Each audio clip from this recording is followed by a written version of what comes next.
வணக்கம். ஆகையால் எல்லோரும் ஒற்றுமை இருந்து தொழில் செய்ய நான் உங்களை எல்லாம் கேட்டுக்கொள்கிறேன்.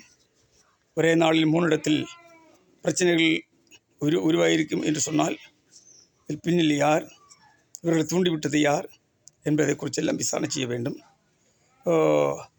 கொக்குளிமேடு, செங்கல்பட்டு கொக்குளிமேடு கோவலங்கார்க்கு பிரச்சனை, அதுபோக பழையாற்காடு பாண்டிச்சேரிக்காருக்கு பிரச்சனை, நடுகுப்பம் சந்திராகுப்பம் என்ற 2 கிராமம், இப்படி நேற்று 3 இடத்தில் இந்த பிரச்சனை உருவாகியிருக்கிறது சுருக்கலைக்கு எதிராகவே.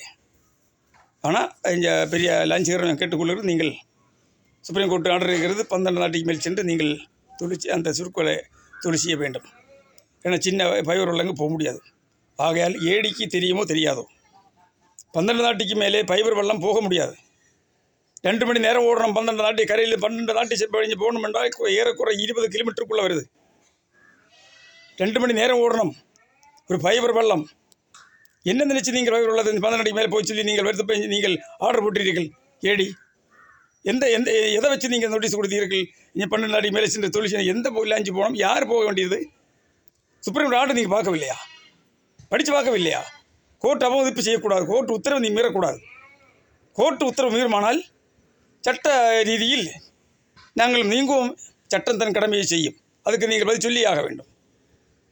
ஆகையால் 12 நாட்டுக்கு மேல் போய் தொழில் செய்ய சொல்லியிருக்கிறது பெரிய engine, speed engine, steel body லான்ச்சுகள்.